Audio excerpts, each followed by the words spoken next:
Consider the following first order initial value problem. Y prime equal to a function of x and y, h of x and y.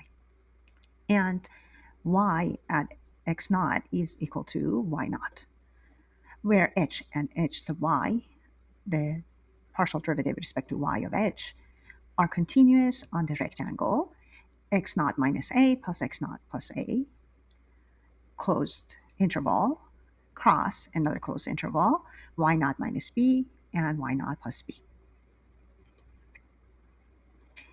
This rectangle is basically the rectangle that the length of it starts from x naught minus a to x naught plus a, and the height of it starts at y naught minus b to y naught plus b.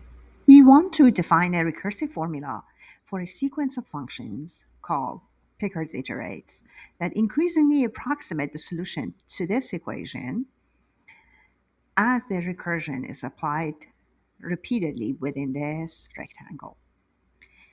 To find this recursive relation, we integrate both sides of that equation from x naught to x. That is, integral from x naught to x, y prime of t dt is going to be equal to integral from x naught to x, h of t and y of t dt. Notice that we switch the integrands to a dummy variable from x to t. By fundamental theorem of calculus, the left-hand side is going to be equal to y of x minus y of x naught, which according to the initial value is equal to y naught. And the right-hand side we keep as it is. Rewrite this again. Solving for y is going to be y equal to y naught plus integral from x naught to x of h of t and y of t dt. This equation is the recursive relation that defines the Pickard iteration.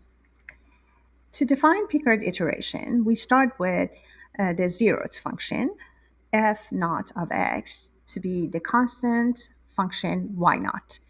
Notice that this function is within the rectangular region we mentioned and passes through the initial points x naught and y naught. We define f1 of x using the iteration, which is going to be y naught plus integral from x naught to x of h of t and f naught of t. We define f2 of x using f1, that would be y0 or y naught plus integral from x naught to x of h of t and f1 of t dt. Now you can see the relation. So in general, we're going to define f sub n plus 1 of x to be y naught plus integral from x naught to x of h of t and f of n of t dt for n equal to 0, 1, 2, and so on. Let's give a few examples. First one, consider the initial value problem, y prime equal to y at 0 equal to 1. Let's pick the zeroth iterate to be f naught of x equal to 1. Then f1 of x is equal to y naught plus integral from x naught to x of 1 dt. And y1 because h of t and f naught of t is equal to f naught of t in this case. That's the h of x and y. And therefore, because f naught is 1, this is going to be integral from 0 to x of 1 dt, which is equal to 1 plus x. So f f2 of x is going to be y naught plus integral from 0 to x of 1 plus t, which is h of t and f1 of t, or f1 of t, and that is going to be 1 plus x squared divided by 2. We continue this way, and you can already see that these are Taylor polynomials for e to the x, and essentially f sub n of x converges to e to the x as the iteration goes through infinitely many times. Notice that the solution to this equation, which is both separable and linear, is e to the power x and is defined from negative infinity to infinity. So there's no limit in the domain of the Picard iterates at this point. E to the x is graphed here by the pink dashed line. Visually, we can look at the Picard's iterates getting closer and closer to that as we get more and more iteration done. The new iterate is closer and closer to the e to the x. And this is the same way that you would see that Taylor polynomials for e to the x converge to the e to the x, or the series e to the x. Let's do another example. This example also satisfies the conditions of the existence and uniqueness theorem. Namely, here is h of x and y, which is continuous everywhere, and its partial derivative with respect to y is continuous everywhere. So you can choose any size closed and bounded rectangle around 0 and 1, which is the initial value. So consider this initial value problem, y prime equal to y squared, y of 0 equal to 1. And so if you Picard iterates, starting from f naught of x equal to 1, f1 of x equal to y naught plus integral from x naught to x of 1 dt, which 1 is h of t and f naught of t, which is f naught of t to power 2, which f naught of t was actually 1. This is equal to 1 plus x. f2 of x is again y naught plus integral from 0 to x of h of t and f1 of t, which is going to be equal to f1 of t to power 2, or 1 plus t to power 2 dt. And it's equal to 2/3 plus x plus 1 quantity to power 3 divided by 3. We're going to approximate 1 over 1 minus x when x is less than 1.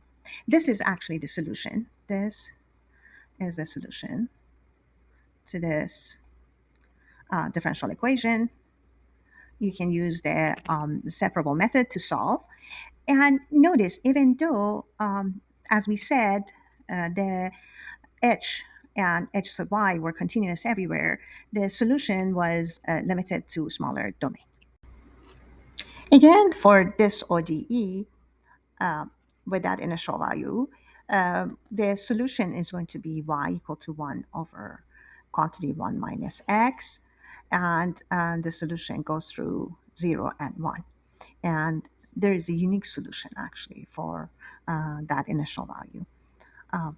Now, different iterates for this solution, or for this differential equation, is going to approximate this solution better and better.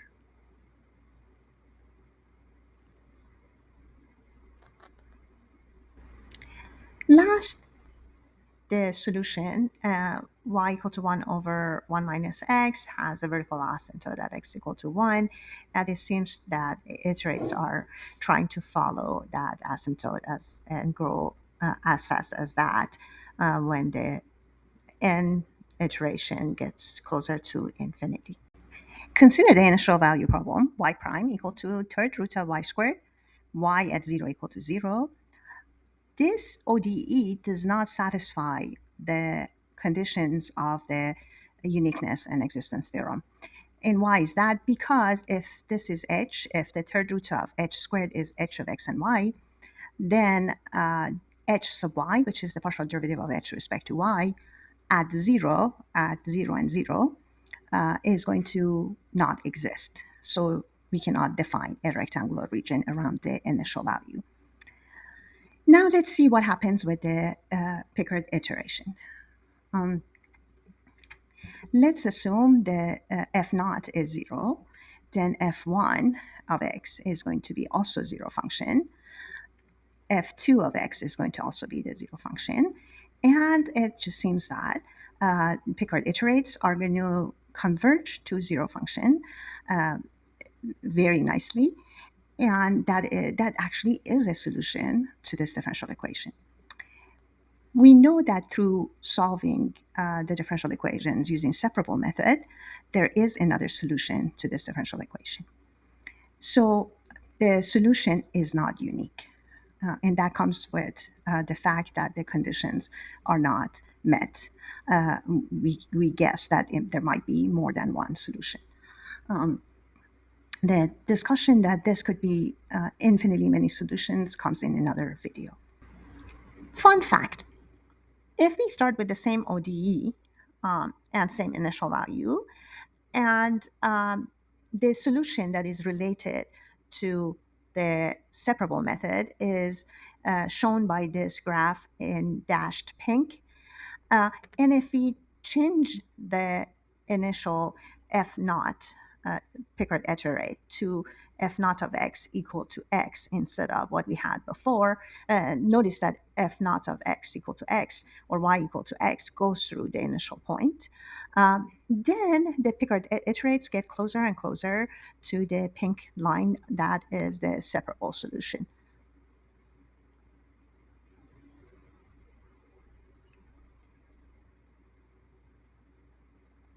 Our goal is to show that Pickard iterates become closer to one another under the conditions of the theorem.